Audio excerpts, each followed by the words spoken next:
नमस्कार दोस्तों, स्वागत है आपका हमारी आज की बेहद खास और अद्भुत कथा में, जिसमें हम जानेंगे भगवान जगन्नाथ के जन्म की कहानी।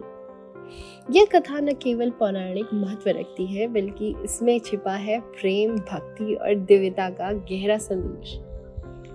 तो आइए जानें, इस अनोखी यात्रा पर चलें। महाभारत के अंत में जब गांधारी ने अपने 100 पुत्रों को खो दिया तो उनका हृदय दुख और क्रोध से भर गया।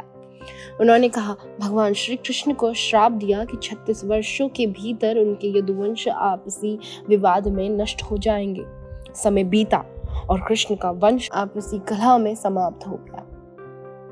इस विनाश के बाद द्वारका भी समुद्र में डूब गई और एक दिन भगवान कृष्ण नदी के किनारे विश्राम कर रहे थे। उसी समय एक शिकारी ने अनजाने में उन्हें तीर मारा। यह तीर वही शिकारी जरा था जिसे त्रेता युग में भगवान राम ने श्राप दिया था। भगवान कृष्ण के शरीर का अंतिम संस्कार हुआ, लेकिन उनका हृदय दिव्यता से भरा हुआ बचा रह गया।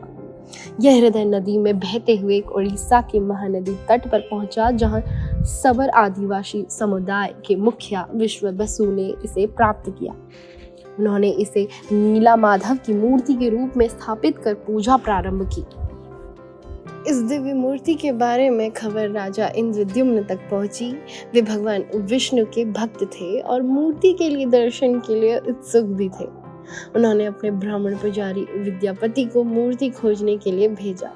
विद्यापति ने लंबी यात्रा के बाद नीला माधव की गुफा का पता लगाया। उन्होंने गुफा तक का रास्ता याद रखने के लिए सरसों के बीज गिरा दिए।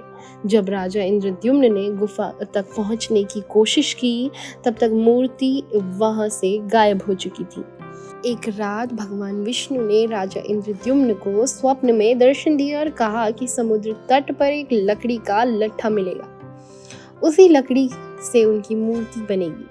राजा ने दिव्य शिल्पी विश्वकर्मा की पूजा की।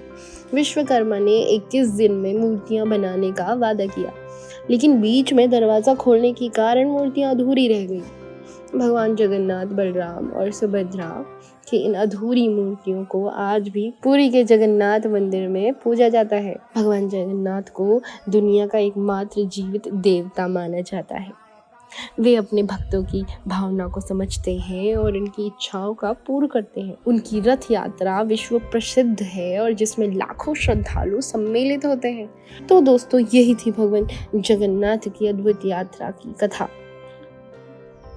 जो प्रेम, भक्ति और विश्वास का प्रतीक है। यदि आपको ये वीडियो पसंद आया तो इसे लाइक, शेयर जरूर करें।